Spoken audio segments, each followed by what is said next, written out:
Hello, everyone. My name is Nathan Alamanu, and welcome to the second channel, Sesu Commentary. Now, the main channel, that's Sesu Studios. That's where we're posting the high production documentary style videos or any type of like really high effort videos. From now on, that's where we're going to be posting. And if you want a sneak peek on what the next one's going to be, it's going to be a series, but we'll start out with one video and it starts out with George Bush's second term. And it's going to be fascinating. We're going to walk through Katrina, Iraq, the 2006 midterms, and then the meat and potatoes of the video is going to go into the 2008 recession, what it looked like in real time, and some of kind of the undergirds, some of the processes and systems that caused it to be so scary. And we might even go into it in like a real time format. It's going to be pretty interesting. It's really going to test my ability to kind of work in a more cinematic way. Kind of the style of creating a documentary is a little bit different than like a standard commentary video. And so it's going to kind of test my creative skills and then anything else that's relating to production. But I can't just wait 2 or 3 months before I post a video, especially because I have so much to talk about. And so that leaves us with the opportunity to have a second channel. This is the second channel, Sesu Commentary. And by the way, if you want to know where Sesu comes from, it's my middle name, Nathan Sesu Alamanu. It gives us the opportunity to talk about the things that interest us. And let me tell you, there's a lot of things that are interesting to talk about. Now, let's start out with politics and economics. If you look at some of my previous videos before I posted my first like major documentary, which was Mr. Second Place, I won't even say it's a documentary. I'll say it's just a higher effort long form video. Before I posted all of that, I was talking about things like housing policy and tax policy. And part of the reason why I was talking about a lot of those things is because I didn't feel like a lot of people were really taking public policy in a more detailed and nuanced way. And so I wanted to give put my hat in the ring, put in my efforts, and try to like really help anybody who's willing to watch the video to kind of understand what does this look like on a more detailed level. Are there some things that when you just look at a headline or you just look at a surface level interpretation of the situation, is it possible that we're missing the like really important details that help us solve that problem effectively? And in my opinion, the answer is yes. Now, I'm speaking to you in the context of this current Trump administration. Now, one of the things that you may not be aware of, if your main exposure to politics has been post-Trump, is that Trump's idea of conservatism and the way that he engages in economics and politics is very different from what it was before him. The Republican Party before took over, a lot of its intellectual foundations were built on guys like Milton Friedman, who really proposed a type of laissez faire free market economics. And the main idea behind this was the idea that markets and competition and meritocracy, these type of things are so powerful and they lead to long-term prosperity. They're the most effective way to improve people's standards of living. When we think about economic growth, what this really just means is increasing the amount of wealth and prosperity in the country or any area that is trying to do some kind of policy. But the problem is that some of the policies that lead to long-term economic growth, they might not be exactly intuitive at first glance.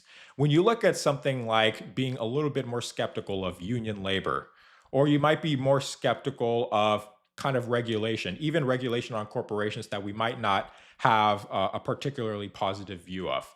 What is the rationale for that? Is it corruption? Is it because you hate workers? What is the rationale for it? Well, the idea is that generally speaking, the more that the government intervenes in the economy, the more that the government kind of asserts its will in the form of price controls or regulation or very burdensome, very hostile tax environments. The idea is that that type of stuff, even if it may be well intentioned, usually it ends up having more negative consequences. And so the costs outweigh the good. So that was the kind of main foundation of the free market economics that Milton Friedman believed in. And so what we saw is that Ronald Reagan was probably the first person to really take this on an ideological level. And so he presented it into the political mainstream. This was in the context of high inflation and general stagflation during Jimmy Carter's term. And so Ronald Reagan, he won his 1980 election pretty convincingly. And then that 1984 election, where he won 49 states and almost even won Minnesota, that really, I think, cemented that type of economics as like the foundation of the Republican Party. And now, the free market economics, it has intellectual foundations, strong empirical foundations, but it wasn't just that. There was also perhaps some cultural undertones that I think a lot of people may have found a little bit off-putting. The heavy individualism, and then also the kind of idea of like you should be acting in your own self-interest, and we shouldn't look down on people who are acting in their own self-interest in regards to businesses trying to make money. And then it can kind of create themes of what about like greed or inequality. And so it's kind of understandable that if we're speaking first of all on like a more cultural level, that there can be some things that bother people about it. And then also with that, the use of welfare queens, and then the fact that maybe some demographics of people are wealthier or richer than others, and some might benefit more from the current system that has like that's where the government is hands off than others. Then all of that starts to really make free market economics versus perhaps one where government is more involved in the form of regulation or redistribution. All of this can start to like kind of like make free market economics a little bit more of a culturally polarizing topic. And so that was kind of at the core of a lot of debate throughout, from Reagan to Clinton to Obama, and other times from that like 1980 to 2016. That type of like question about not just the efficacy of free market economics, but maybe some of the cultural undertones. Now, a big part of free market economics is that embrace of positive sum, the idea that wealth and prosperity can be created. But one of the things that really marked Donald Trump's brand of politics when he ascended to the mainstream is that Donald Trump very much believes in zero sum. First of all, you knew this even before you knew anything about his economic policies or just any of his political beliefs. You knew he was very much a zero sum guy by the way that he negotiated. When he wrote in The Art of the Deal and when he would talk about his type of negotiation, he very much didn't really believe in the idea of like mutually beneficial relationships when you're having a negotiation. His idea is you got to kill the other guy. You got to try to just get as much as you can out of him, and that's what it's all about. It's about being tough. It's about leveraging every bit of power you can to try to like make sure that you dominate the other person. And then now you get into some of his the politics, the immigration, how immigrants are stealing jobs, or how they're mooching off of welfare, or they're like basically they're stealing, they're kind of like sapping from the vitality of the American economy or the American culture. When you think about his approach to trade, historically Republicans have been free trade. They've supported free trade as an extension of free market economics, just letting markets and economic forces kind of dictate how things are done. Maybe it could be that because of comparative advantage, other countries can do things better than we can, and vice versa. And so that might result in some offshoring or kind of multinational corporations. Well, Trump didn't really see trade that way. He saw that as other countries stealing from us, whether it be through trade deficits or just the idea that they're taking jobs in a steel town and they're outsourcing them. And he really found some issues with that. And so the trade was like very much zero sum. And then when he was engaging with foreign politics, when he was engaging with his relationship with other Western countries that we traditionally, across both parties, have tried to maintain a very a cordial relationship with, strong support for NATO, strong support for just like having a more globalist, cosmopolitan, uh, like a peaceful and friendly relationship with France, Germany, Canada, and these countries. We've tried to like really recognize the importance of having like solid relationships. Well, Trump takes a little bit more of an adversarial approach, doesn't he? He really like tries to kind of like say, what can I get out of you? And then if he doesn't feel like either he's getting enough out of the relationship or that they don't respect him, then he starts to be a little bit more aggressive. And we saw this notched up to the absolute extreme, especially early in this Trump second term, with him threatening to take over Canada or seize Greenland. And, you know, he's always had a pretty confrontational approach to Mexico and then others. Just recently, he was attacking Georgia Maloney, which is quite funny because Georgia Maloney, she's a right wing politician, but he takes a more adversarial approach. And so, kind of what we can understand from all of this is that Trump very much believes in like that zero sum kind of politics. And that zero sum is at the core of one of my not so favorites, one of the type of the brand of politics that is increasingly bothering me uh, over recent years, and that is populism. Trump is definitely a right wing populist. The way that he engages with things, he doesn't really believe in those positive sum dynamics. And then there's some other things that bother me about populism. It's the demagoguery, the pitting people against each other, the team tactics, and then also like the demonization of like just creating some kind of boogeyman group. In his case, his certainly his biggest boogeyman group is immigrants, and creating some kind of boogeyman group, and then making it so that if we can just destroy whatever our enemy is, if it's the press, immigrants, institutions, judicial systems, if we can just destroy them, then that will solve all of our problems. And also, Donald Trump is pretty famously low on details. He doesn't really engage with kind of like the details of policy. He's never really been much of a reader. And so, in my opinion, that's kind of degraded the quality of a legislation. A good example of this is the One Big Beautiful Bill Act. Traditionally, tax legislation has been pretty technocratic, and as you kind of learn about some of the ideas and the thought process that go into it, you learn to appreciate a lot of the previous pieces of legislation. The 1986 Reagan tax draft, the 1997 reform from Bill Clinton, and then one of my favorites, possibly my favorite piece of legislation ever, the Dave Camp 2014 tax draft. And we'll go into all of that maybe at some other time. But tax legislation used to be very technocratic. But increasingly, as we saw with the Big Beautiful Bill, it started to stop becoming about like how can we maximize economic growth while managing some other constraints like how much revenue we're raising and deficits and all this. And then now it started to become like more about theatrics and aesthetics of no tax on tips, no tax on your car loan, no tax on social security, and that kind of like more just like focusing on just like free ice cream kind of policies.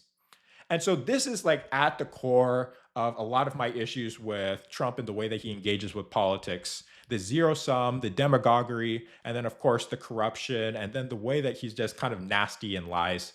It's a big problem. Safe to say, I'm not exactly the biggest fan of Donald Trump. But I will tell you, populism isn't only on the right wing.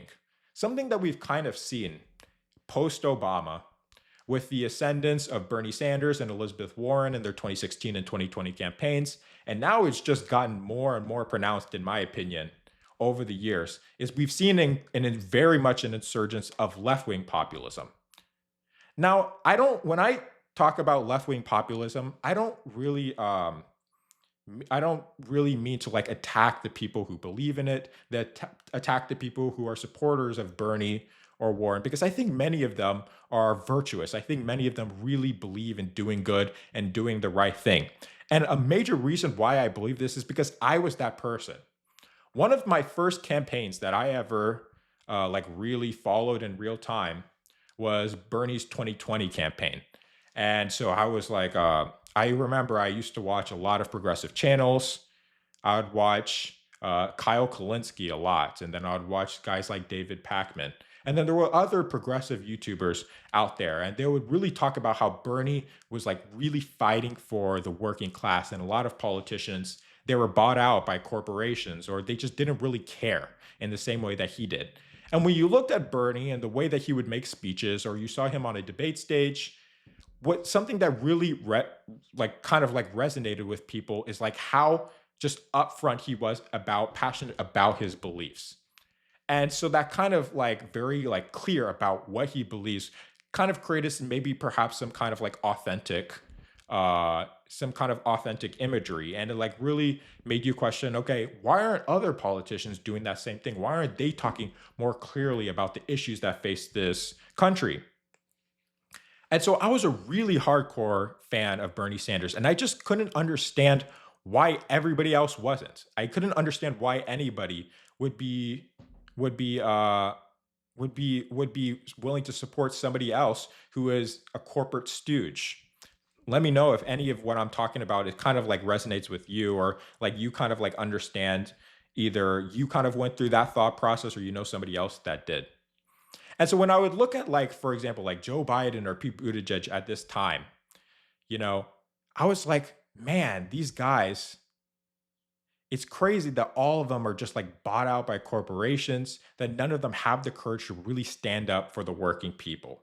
And so this like really animated me to have like a very passionate support for Bernie Sanders' 2020 campaign. But one of the things that kind of started to creep up, and you would see this perhaps first of all, I really loved watching Destiny. Destiny, he's a former Twitch streamer. Now he's a YouTube streamer. He talks about politics a lot. And I remember in like 2019 and 2020, he would go through like a lefty arc where he started to kind of like take a more confrontational approach to like the socialists and communists in his community. And he would like say, maybe we should take a more critical approach to Medicare for all, or whatever kind of progressive policies he was talking about. And man, like at this time, it kind of drove me a little bit crazy because I just didn't really understand why. Like I thought it was being mean. I think thought it was being hateful, and I just didn't really understand the process. But slowly but surely, and this was a long-term process, one of the recurring themes that we kind of saw in the like more ideological pushback against progressive economics and the left-wing populism is that there is a big divergence between the intentions, perhaps, of these policies and what the actual outcome looks like. I'll give you a good example: Medicare for all. It's free healthcare. Why wouldn't anybody want this? Well, Medicare for all, when we look at some of the single payer systems, there's some trade offs that you have to do when you're trying to make something free at the point of service.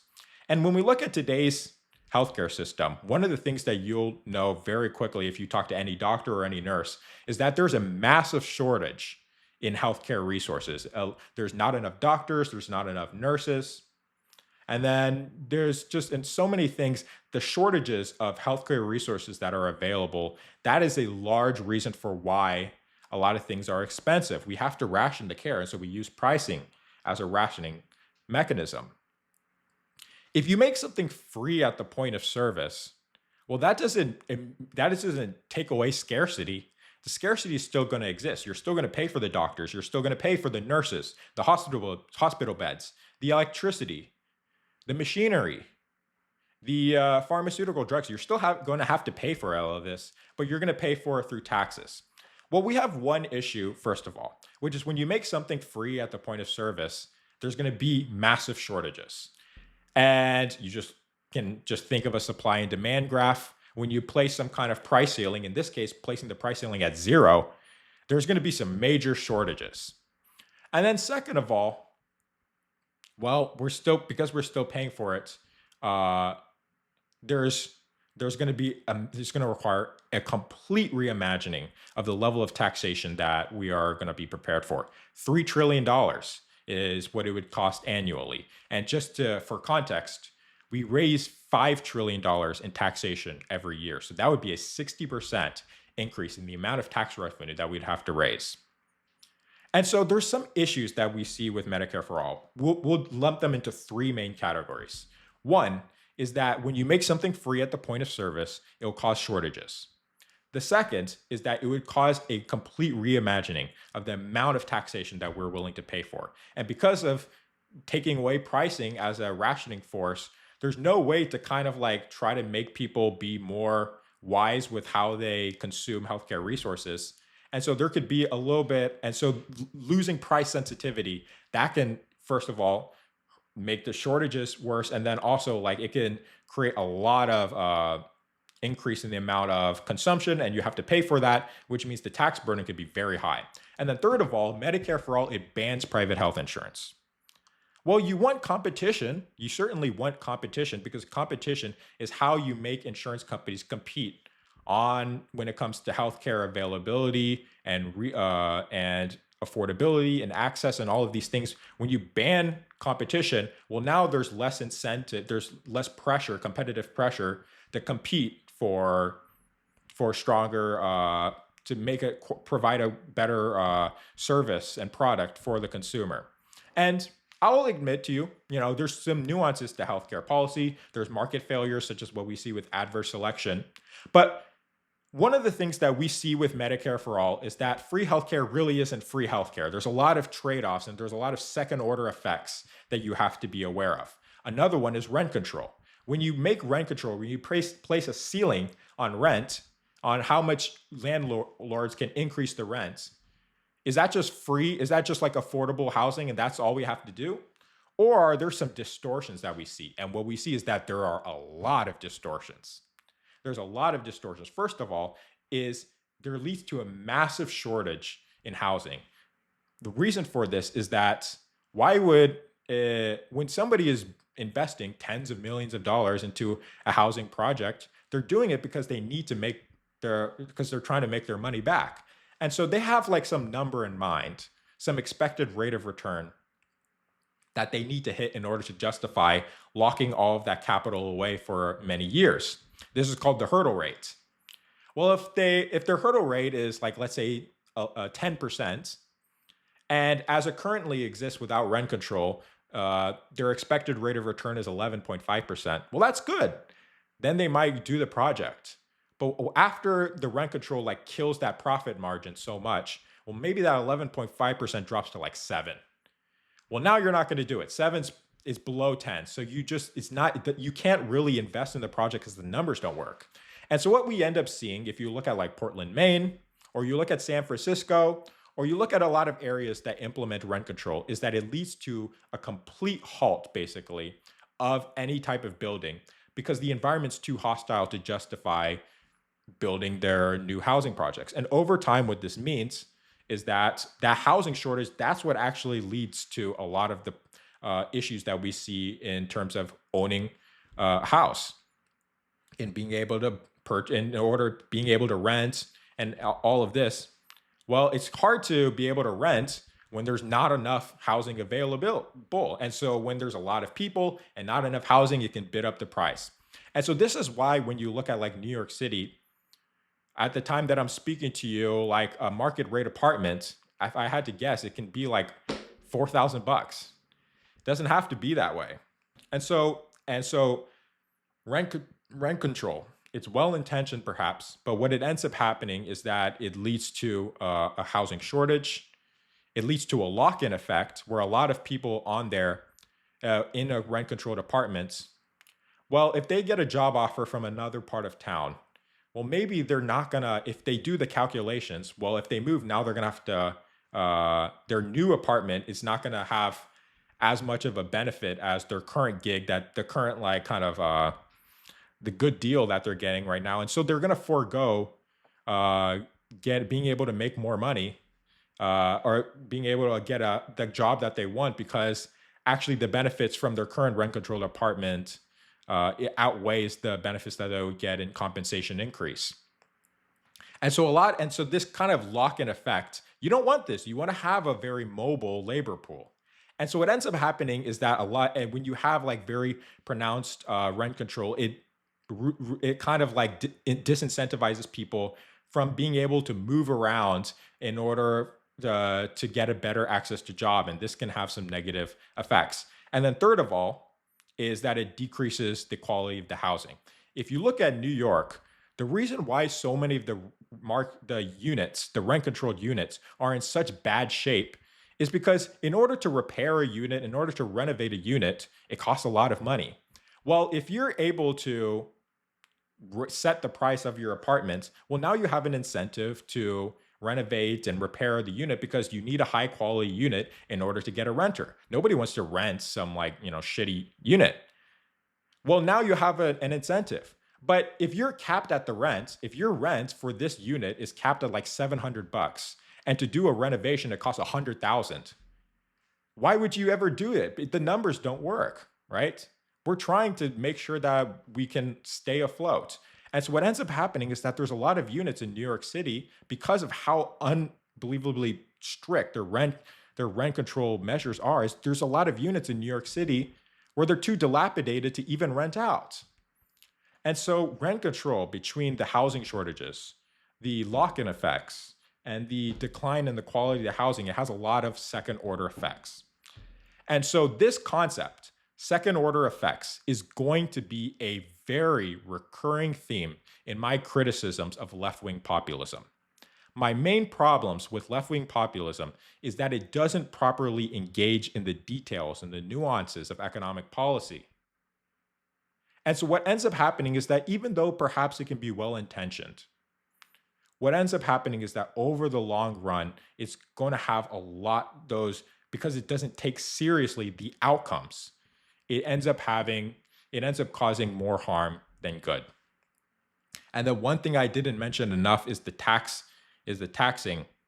When you place taxes, especially when you place taxes on things like income or capital gains or the corporate tax or wealth taxes, you're taxing productive activity. And so when it comes to taxing, and what ends up happening when you tax that productive activity is you get less of it, right? You're killing the incentive to work when your taxation is very punishing. And so what we realize, usually when we see tax discourse, it's usually in the context of who is paying enough. Are they shouldering enough of the burden? Could they pay more? Right? It's usually like more of a moral lens, but we also need to like understand the more empirical lens. What effect does heavy taxation have on economic growth in disincentivizing productive activity? And what we end up seeing is that certain types of taxes, like the corporate tax or the wealth tax or capital gains taxes, these type of taxes create a lot of dead weight loss. In other words, they disincentivize a lot of like productive economic activity because now when you refactor in the changes in the taxes, now it's no longer justifiable to open up a new factory. It's the same hurdle rate argument that I said about the rent control. Under new tax environments, the incentive to do different types of projects, it changes.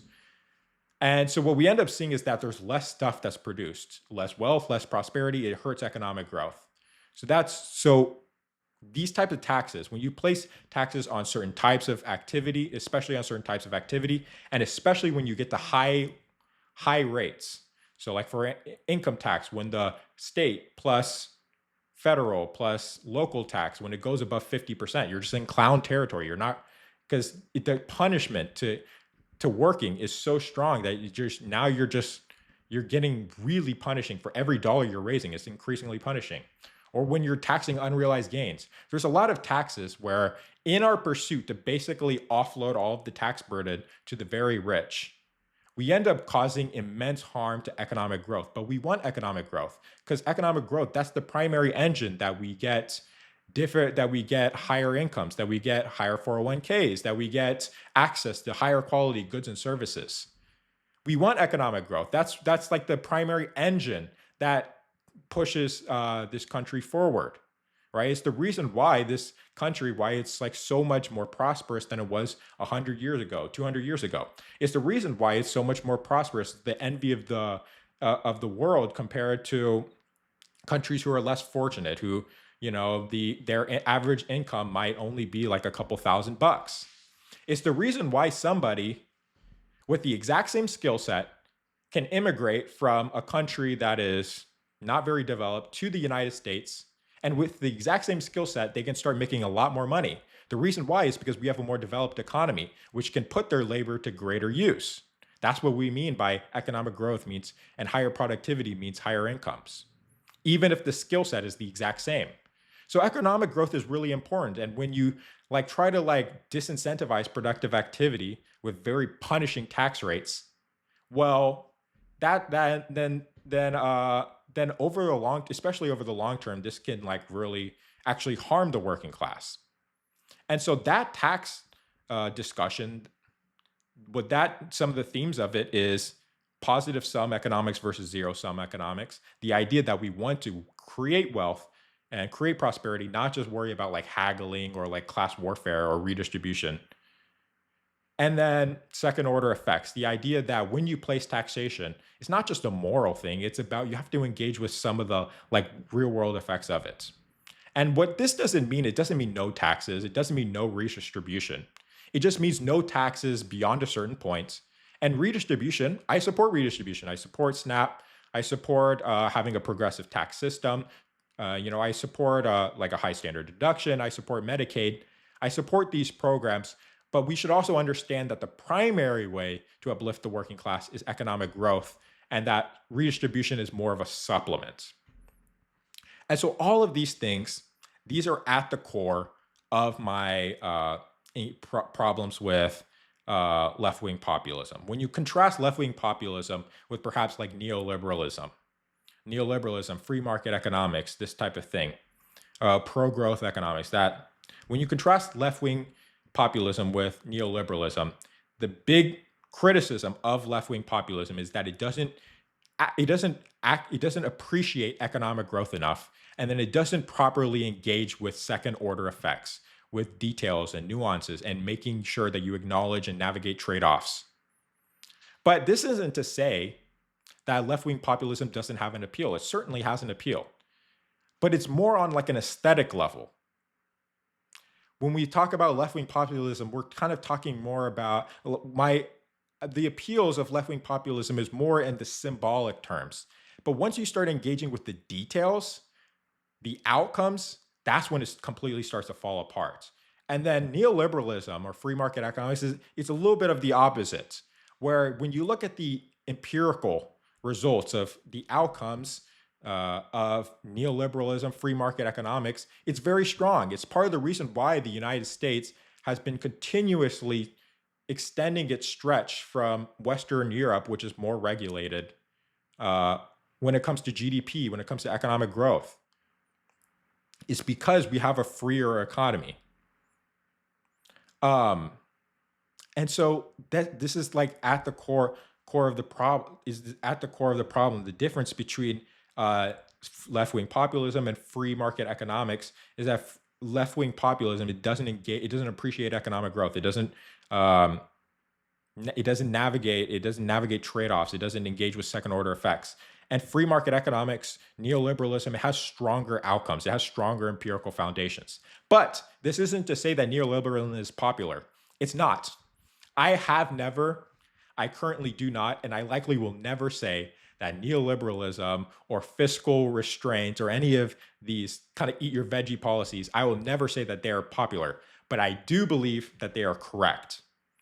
And at the end of the day, one of the primary cause of my substantive shift away from Bernie style economics into a more free market approach is that I care more about outcomes than I care about aesthetics. So I think I've said enough about my current worries about populism.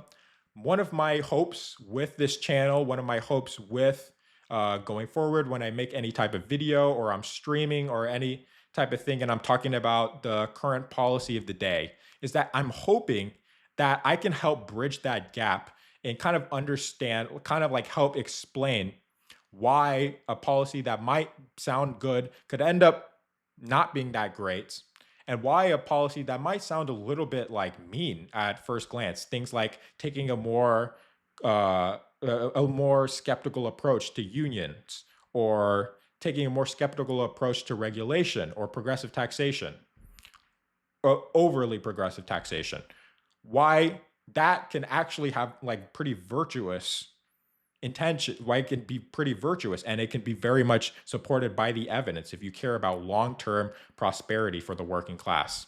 And so by helping bridge this gap between intentions and outcomes and helping like understand the thought process that goes into it, I think it can have a very productive contribution to political discourse. And then hopefully, as people start to understand it for themselves, then when they go on Twitter, or if they ever run for office, or if they're in a debate with somebody else, they can understand the more intellectual foundations that help explain the difference between uh, non-populism and populism.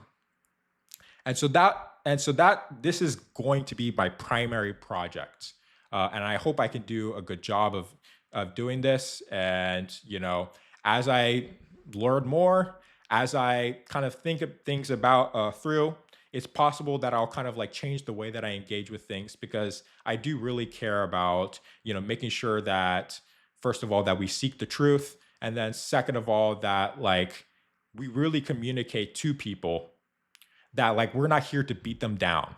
We're not here to beat them down. I'm not here to beat down Bernie. I'm not here to beat down any type of progressive. I'm here to push for positive reform. I want to push for like for people to like like understand that this is not it, that this has virtuous intentions. We're really trying to like create a better society. And so any so like if you have any like if some of your political beliefs are the ones that I'm attacking, it's not because I hate you at all, and it's not because I want to destroy you at all. It's because I want you to take a more substantive approach to the way you engage with politics.